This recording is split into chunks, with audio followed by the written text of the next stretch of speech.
everyone, this is Lord Phantom here, and welcome back to Lord Phantom Reads Creepypasta. So today on our list, we are going to read the first 3 chapters of NES Godzilla. So yes, it finally has arrived on the 1st of November, and I apologize for that, folks. And you can notice the audio is crisper now, so let me know in the comments below if it's bad, okay? Just let me know in the comments below, okay? Yeah. So this story has a lot of twists and turns, but is it good? Let's read this story and then find out.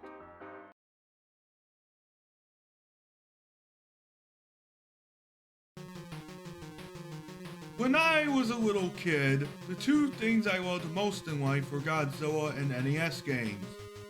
Naturally, when Godzilla Monsters came out, it was like a dream come true. Well, almost. To sum it up, most of the game revolved around getting through very repetitive outer space levels while smashing up tanks and jets, and then fighting against Godzilla's monster enemies. Overall, it was pretty mediocre, but back then I didn't care. When I got the game as a present for my 10th birthday, I played it night and day as much as I could.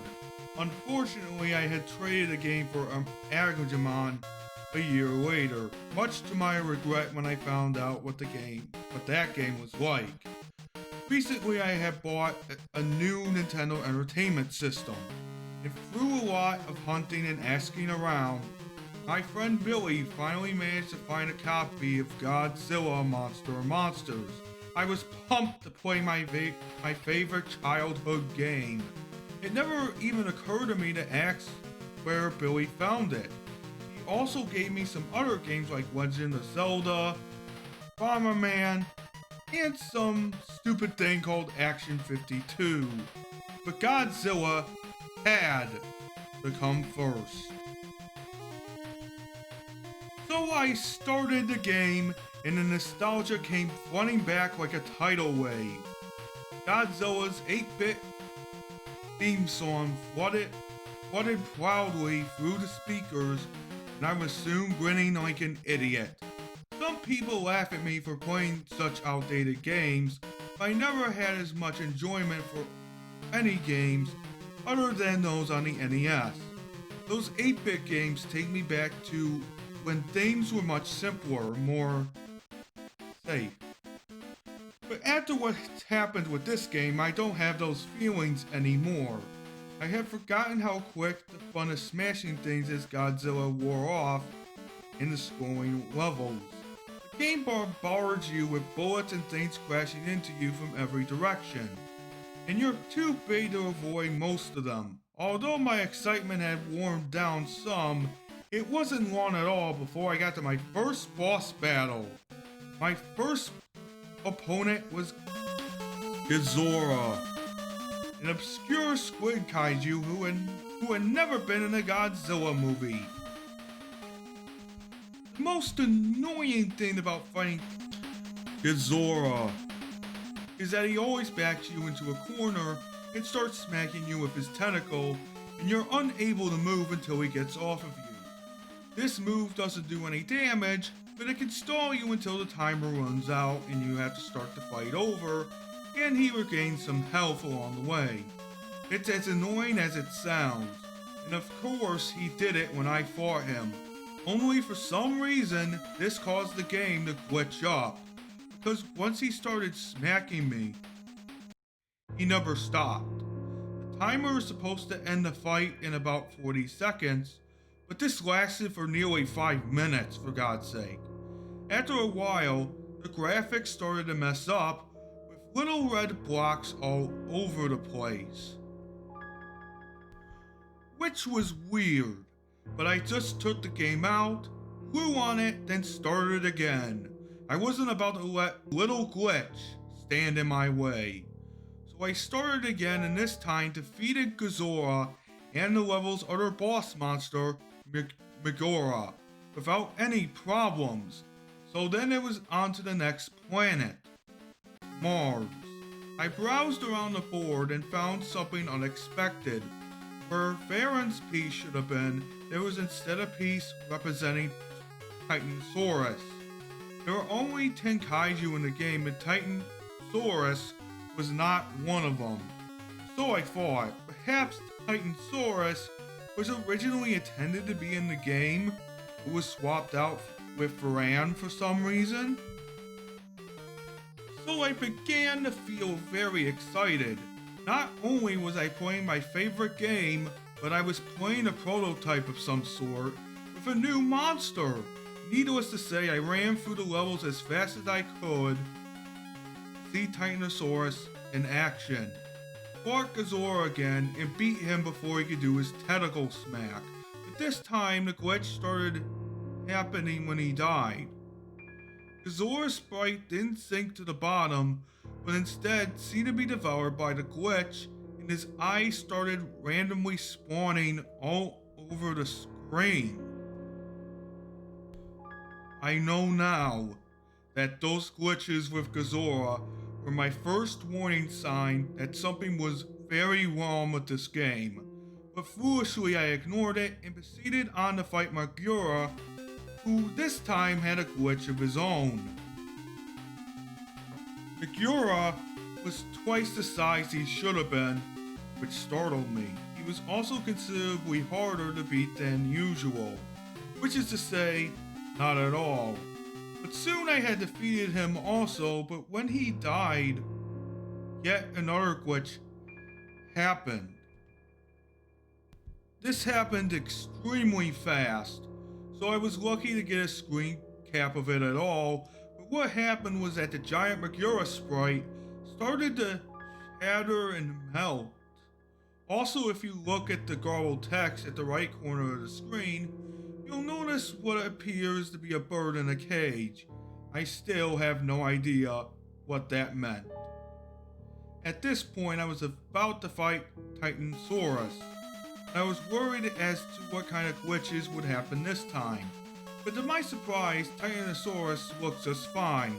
Although all of the game's bipedal monsters were the same height. Titanosaurus was a bit taller, but since Titanosaurus was taller than Godzilla in his film debut, I thought that was kind of cool. After a very fun fight with the monster that wasn't supposed to be in the game, I took over the enemy base and proceeded not to Jupiter like normal, but instead to Athos.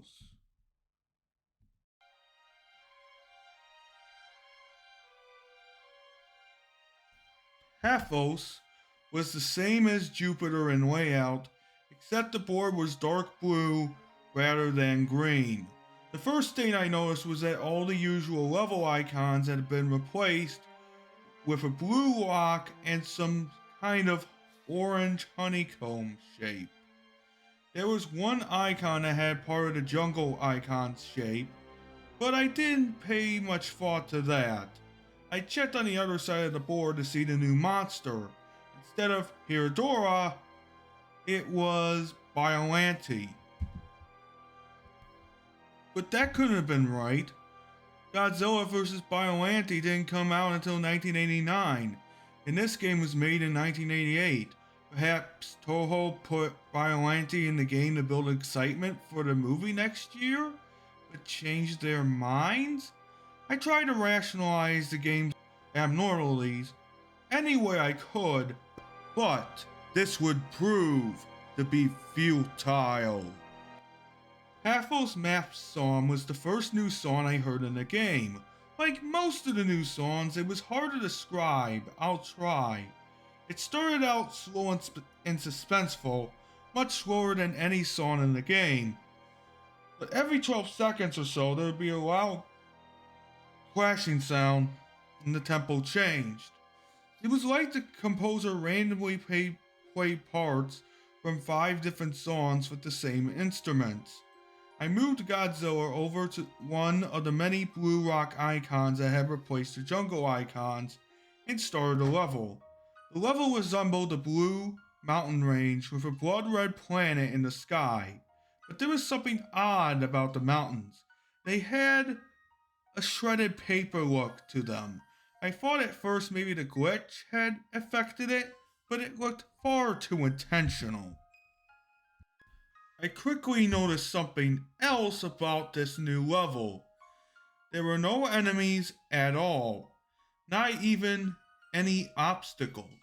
I should also mention that this was where the point meter started to become glitched beyond comprehension, but it didn't bother me much. I never keep up with game points anyway. So without having to focus on anything, I listened to the music while walking through the level unopposed. The music had a sorrowful feel to it.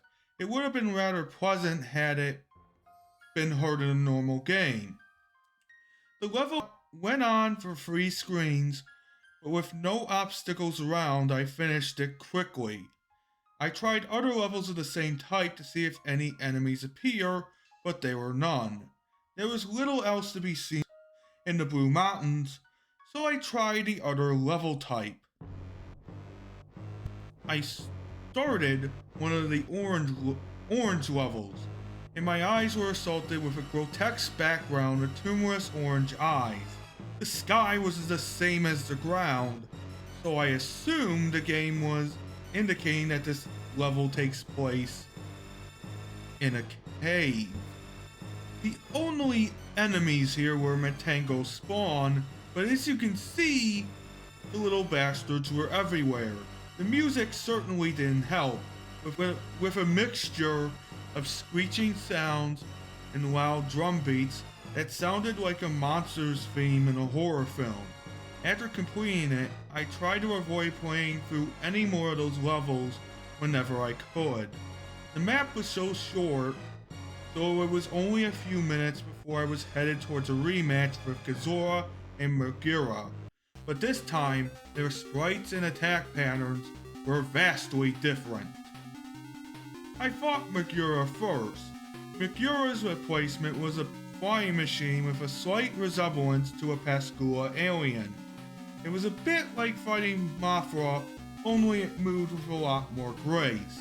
It attacked by spinning its front tentacle like a corkscrew, and it still had an eye beam except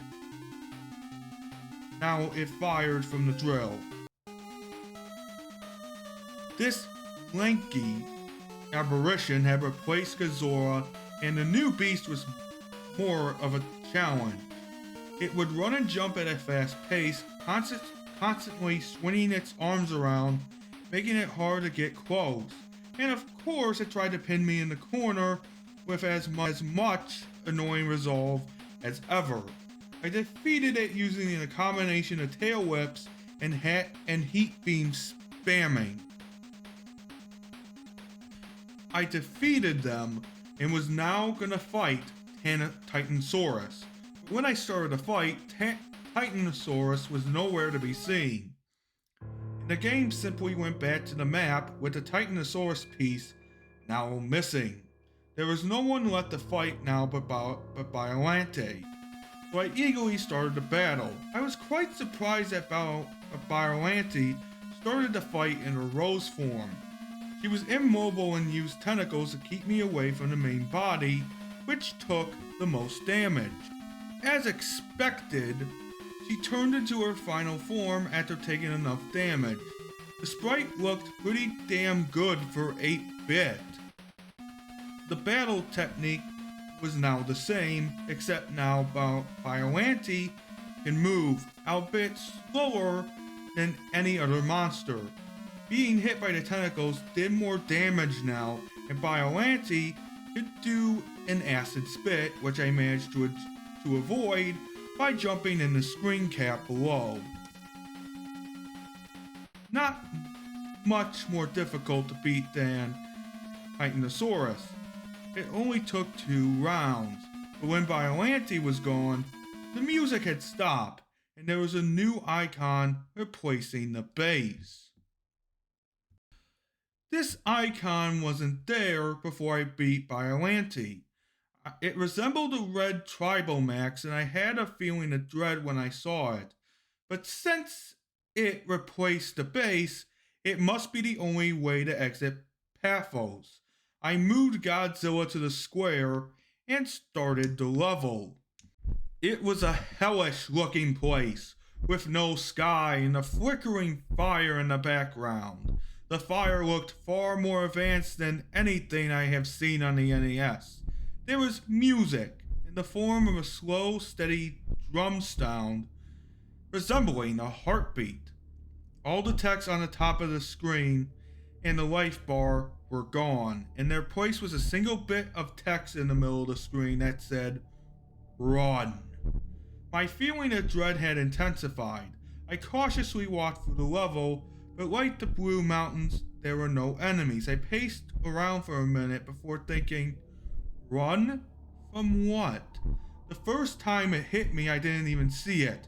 I heard a noise outside my room and turned back to see if something fell.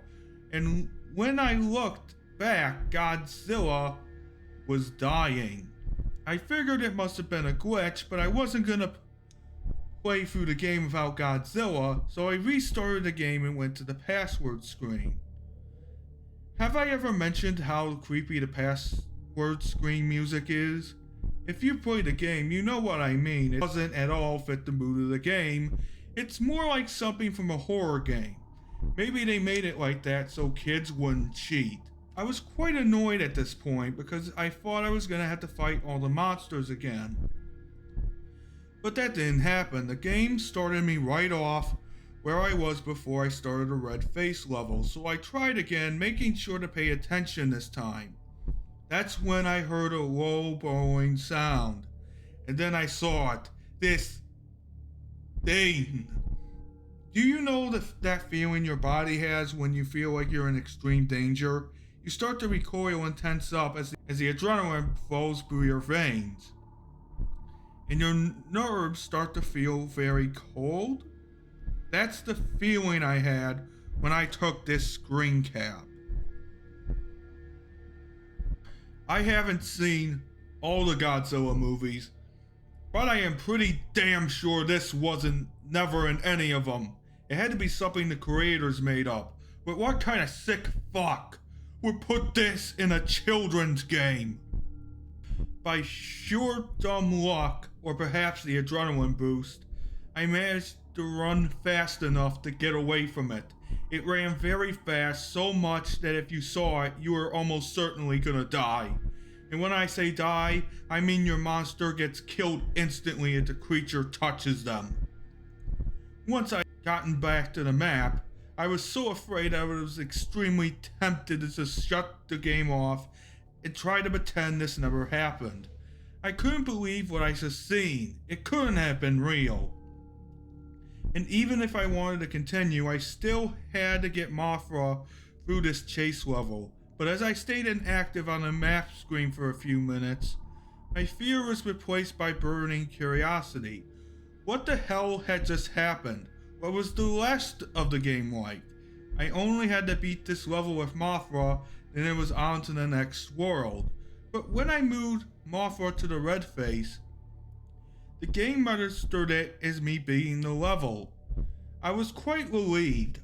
I tried to prepare myself for the next world. Rants.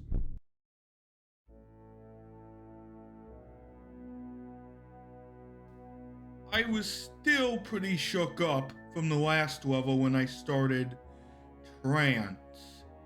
Trance's map music did nothing to ease the tension. As for how to describe it, have you ever heard the theme from Videodrome? That's the closest thing I could think of it to compare it to.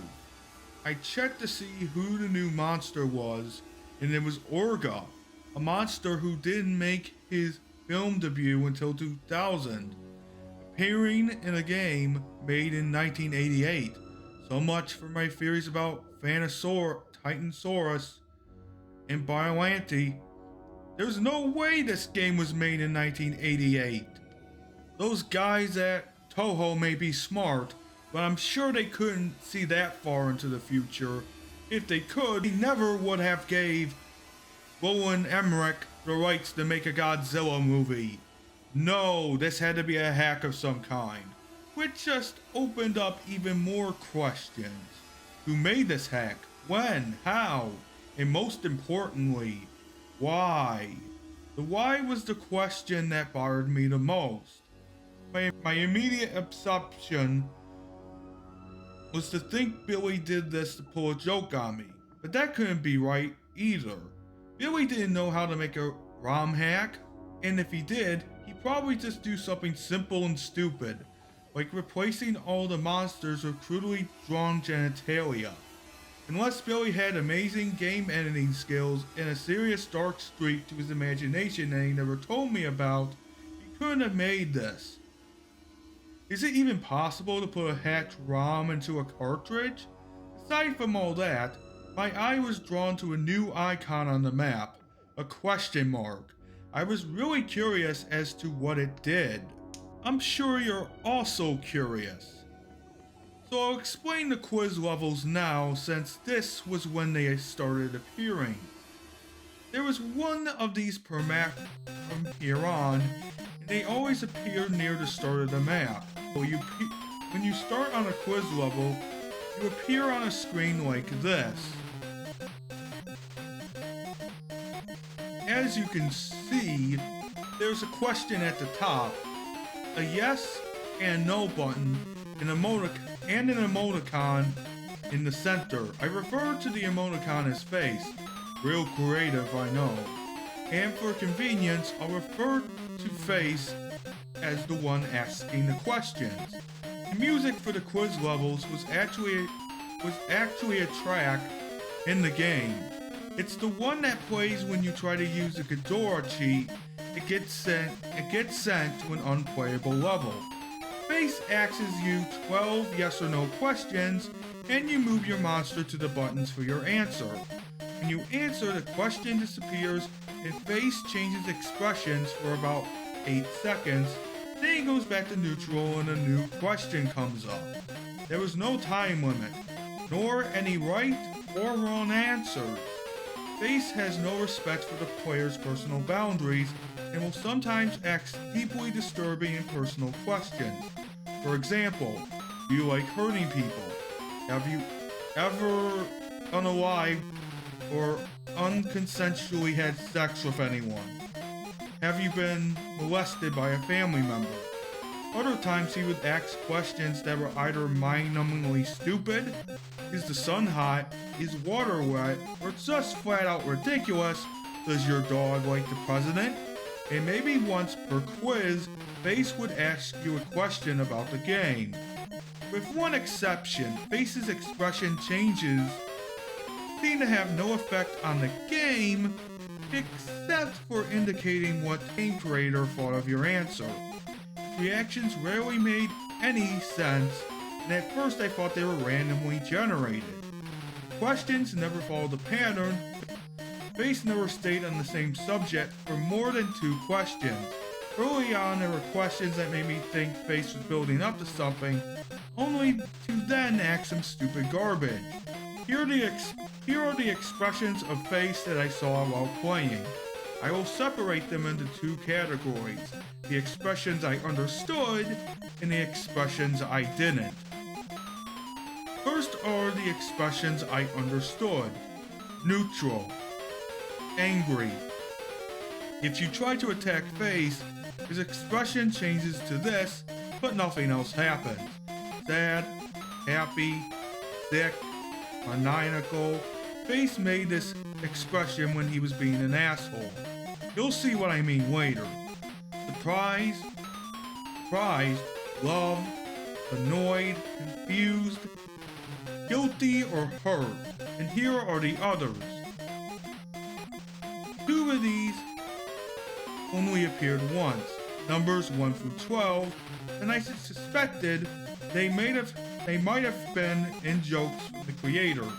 Their respective questions were, do you like ice cream and are you a tough guy? As for the questions, in the first quiz, luckily I had a notepad and pen handy.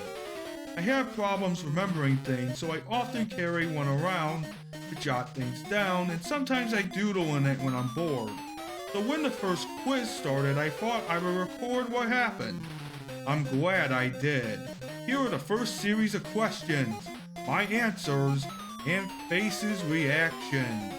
Quiz number 1. Number 1, do you like the game? Answer, yes. Reaction, happy. 2, are you afraid? Yes. Reaction, surprised. Number 3, are you over 18? Answer, yes. Reaction, weird face number 5. Number 4, do birds have teeth? Answer, no. Reaction, love. Number 5, is peanut butter good? No. Reaction, sick. Number 6, does the moon rotate? Yes. Reaction, weird face number 11. Number 7, have you had a job? Yes. Reaction, confused. Number 8, do you like hurting people? Answer is no. Reaction, annoyed. Number 9, the sun hot?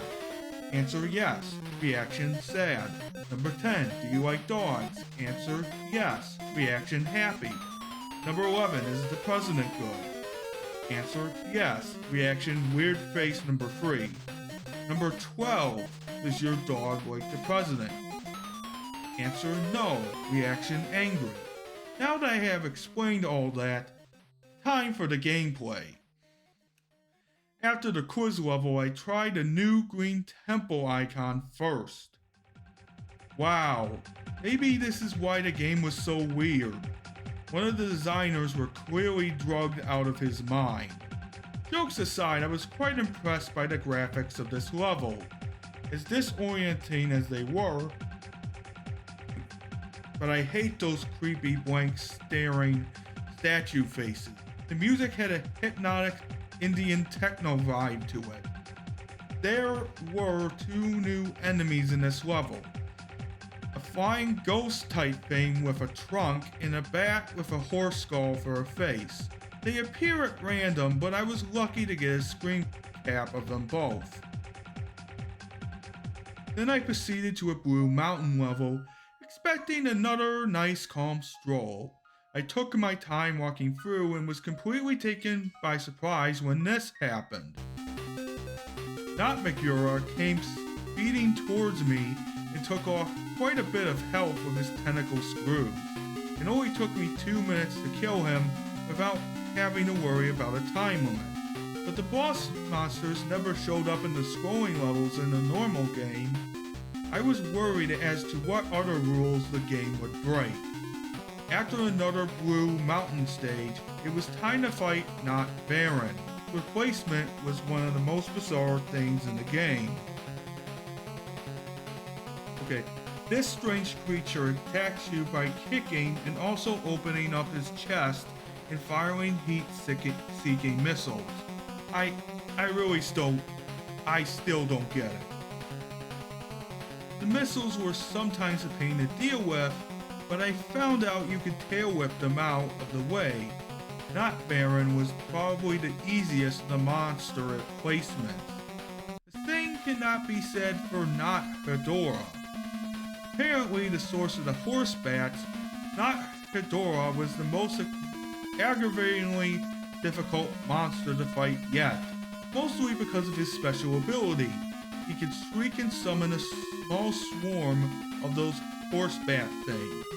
I know there's only 2 in the screen cap, but every time he did this, about 10 would arrive. The AI took advantage of the distraction and attacked twice as fast while the horse bats were flying around. Once that annoyance was over with, I went through a green temple level to kill some enemies to restore my health. Interestingly, none of the horse bats showed up after Not Hedorah was killed. And that was when I got an idea. If killing all the monsters makes the red face show up, what would happen if I avoid fighting Orga and go straight to the base? So I gave that a try. The game told me there was no monster there when I tried to start the base level. And immediately afterwards, the game took control of my Godzilla piece and moved it in front of Orga. My little trick didn't work, so I tried to prepare myself for another chase. But first I had to beat Orga. The fight with Orga confirmed another thing. Whoever created this game hack was clearly a Godzilla fan. Not only because they picked a monster like Orga, but because they actually implemented something that happened in Godzilla 2000 in a really neat way. Orga's primary attacks were a punch and a heat beam from his shoulder cavity. But once you had got him down to half his health, he did something new. He would expand his jaws and try to swallow Godzilla, in the process stealing your health and energy. But in doing so, he gave himself a new weakness. Firing a heat beam into his mouth would take a devastating 4 bars off his life meter.